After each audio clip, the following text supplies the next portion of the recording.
baravuga uko bishakiye kandi bakavuga amagambo ajyana n'ibikorwa byabo asobanura neza umugambi wa nyawo w'ubwicanyi bafite.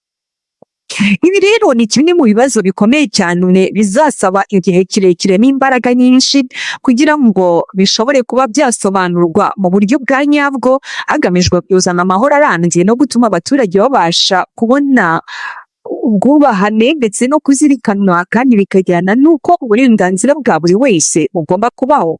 Gusenya iyo ngengabitekerezo birasaba imbaraga nyinshi z'abafatanyabikorwa batandukanye.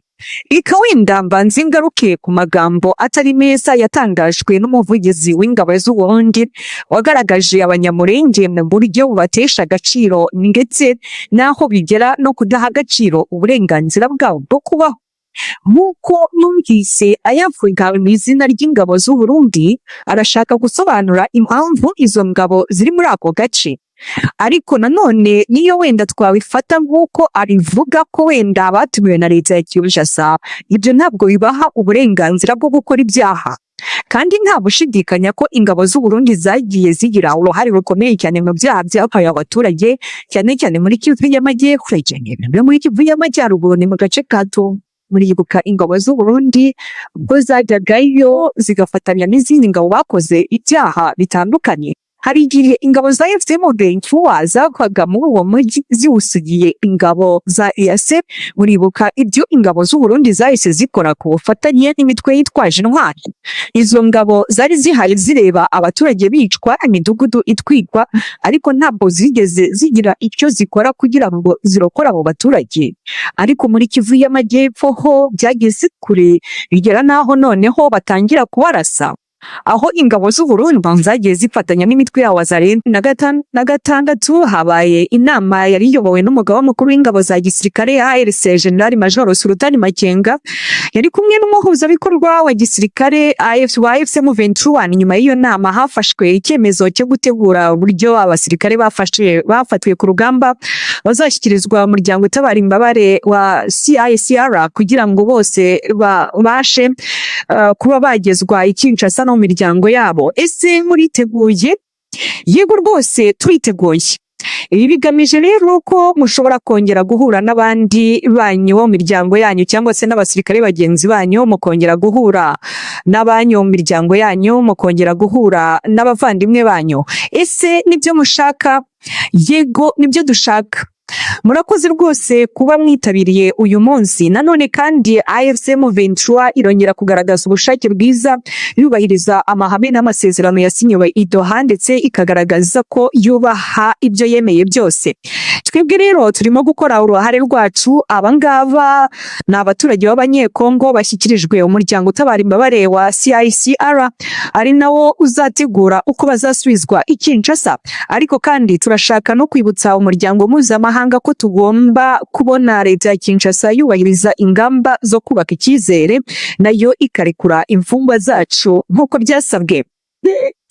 Turanibutsa kandi umuryango mpuzamahanga n'Abanyekongo ko Kinshasa yishe amasezerano yose twashyizeho umukono, igakomeza gushyira imbere ibijyanye n'intambara, yanga guhagarika ibijyanye no kubahiriza agahenyi cyangwa se ceasefire. Yakomeje kudutangizaho intambara igamije kwibasira abaturage b'abasivile ndetse n'ingabo zacu, yewe rero no kurenga ku mirongo yose y'urugamba. Uyu munsi rero turashyikiriza aba baturage bacu abasirikare bafatiwe ku rugamba mu maboko ya komite mpuzamahanga y'umuryango utabara imbabare. Mwebwe basirikare rwose mwumve neza ko tugiye kubatanga. Ese mwese mwiteguye noneho kujya mu maboko y'umuryango utabara imbabare wa CICR? Yego turiteguye. Murabizi rero ikintu gikomeye cyane ni igiteza ibibazo mu gihugu cyacu. Ibyo byose bijyana n'ivangura rishingiye ku moko, tribalisme. Tugomba kurwanya tribalisme. Yego rwose tugomba kuyirwanya. Ese hari itandukaniro riri hagati yacu? Oya, nta tandukaniro rihari. Ariko mu by'ukuri nubwo muvuga ko nta tandukaniro hari hagati yacu, mukwiriye kumva neza ko ubutegetsi bwa Kinshasa bwahisemo gukomeza gukoresha amacakubiri mu rwego rwo gukomeza kuducamo ibice. Niyo mpamvu rero turi hano uyu munsi. Exclusion Pour l'AFC M23, cette remise massive des prisonniers constitue un acte de bonne foi et une preuve concrète de leur volonté de respecter leur engagement. Ni ku ruhande rwa FCM 23 gushyikiriza aba basirikare benshi bafatiwe ku rugamba ni igikorwa cy'ubushake bwiza kandi ni ikimenyetso gifatika cy'uko uwo mutwe wiyemeje kubahiriza ibyo wemeye nubwo umutekano mu bice by'imirwano ukomeje kuba mubi. Icyakora cyo ku ruhande rwa Kinshasa ibintu biragaragara ukundi. Imfungwa zose zagombaga kurekurwa za M23 mu rwego rw'ingamba zo kubaka icyizere ntabwo zigeze zirekurwa kugeza n'uyu munsi, nubwo hashize iminsi amezi atandatu mu mbabarire byumvikanyweho. AFCM 23 irashinja ubutegetsi bwa Kinshasa gushyira igihugu mu ntambara rusange, nubwo habayeho kenshi ubusabe buturutse mu gihugu imbere no ku rwego mpuzamahanga busaba ko habaho ingamba zijyana no guhagarika imirwano, ariko ntabwo byigeze bigerwaho.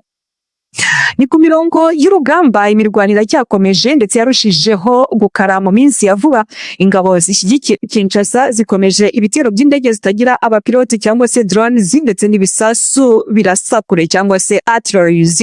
AFCM 23 iravuga ko ibyo bitero bitibasira gusa ibirindiro bya gisirikare, ahubwo ngo bigera no mu bice bituwe n'abaturage benshi b'inzirakarengane ndetse bikaba n'ibikorwa bikomeje kugenda bisenya agahinge kemeranyijweho n'impande zose. Mu guhangana rero niyo ntambara AFCM 23 ivuga ko yatangijweho n'ubutegetsi bwa Kinshasa. AFCM 23 iravuga ko ikomeje kwiyemeza kurinda ndetse no kurengera abaturage b'abasivile batuye mu bice igenzura. Uyu mutwe uranibutsa umuryango mpuzamahanga n'abanyekongo ko ibitero bikorwa n'ingabo za Kinshasa ko bishobora guteza ingaruka zikomeye z'ubutabazi ku baturage. AFCM 23 irasaba komite mpuzamahanga y'umuryango utabara imbabare CICR ko yakwihutira kugirana ibiganiro n'abayobozi bayo kugira ngo hatunganywe vuba uburyo bwo gusubiza Kinshasa. Aba basirikare ba Fardc bashyikirijwe uyu muryango muri iki gikorwa cy'ubutabazi n'abasirikare barenga 5,000 bose. Ni mu gihe umwuka w'intambara ugenda urushaho gukara, iki gikorwa cyongeye kugaragaza agaciro gakomeye. Ni igikorwa cyo gushyikiriza izi mfungwa z'intambara ku ruhande rwa FCM 23 kiragaragazwa nk'ikimenyetso cy'inshingano n'ubushake bwo kubahiriza ibyo M23 yiyemeje, ndetse kikanaba ubusabe bushya bwo gukomeza gusaba impande zose kubahiriza amasezerano n'ingamba zo gukomeza kugabanya imirwano. Coopération humanitaire. Dans un contexte marqué par une escalade militaire persistante, cette initiative de remise des prisonniers apparaît pour la M23 comme un signal de responsabilité et un appel renouvelé au respect des engagements pris. Donc, si abantu amatsinda y'iperereza cyangwa se ayo kingerishura ashobora rwose koherezwa ku butaka before the signing of MOU.